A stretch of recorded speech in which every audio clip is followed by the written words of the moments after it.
In this video, we're going to learn how to use the ticker component so that you can create these interactive and animated carousels just like this one here. So we're going to get started from the basics.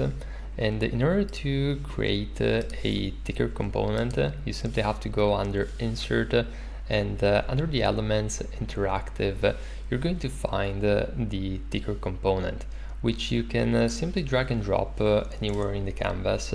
And at this point, what it tells you is essentially to connect some content, which can be components, stacks, or anything really. So we're going to simply connect the component by clicking over here. And as you can see, the moment that I do this, it's almost like creating a prototype connection to the actual component. So I actually created this component previously, which is extremely simple. It's just a rectangle, and if you click on it, you can see that on hover, I'm going to have a different color plus this text. So I'm going to do the same again in order to create this second component, which again, if you analyze it, extremely simple element, rectangle plus a hover effect with different background color and text. And what I'm gonna do is I'm going to stretch the ticker component so that I'm going to take advantage of the full width of the page. And I'm using Alt Option key in order to basically stretch in both sides. So I'm going to simply repeat this process just one more time in order to add these components another set of times. And I'm also going to make it a bit higher so that we have a little bit of breathing room. Now if I click on play, you can see that now we have our ticker component. And essentially, once I hover over it, you can see that you essentially maintain all of the usual properties. So this is going to be really useful. And one thing that I want to do is under the ticker component section, which is going to enable you to tweak the options related to this component, is I'm going to make it a little bit slower on hover, so that once I get back and I hover over it, it's going to be a bit slower.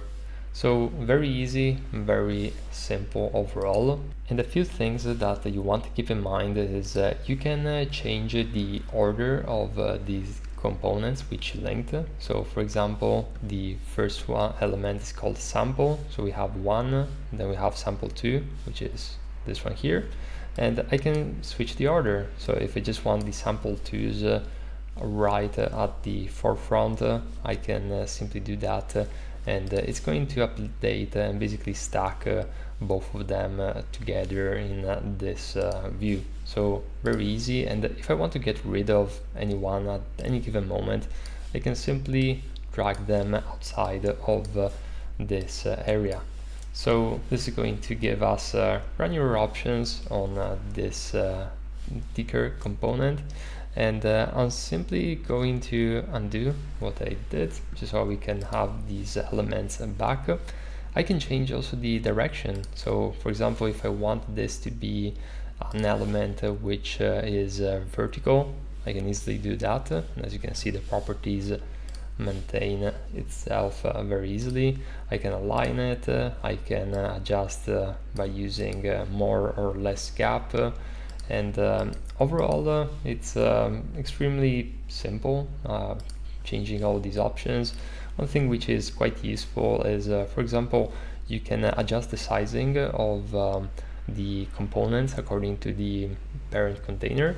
So for example, if I want these guys to stretch all the way up, I can simply select stretch, and as you noticed, not all of them actually did change.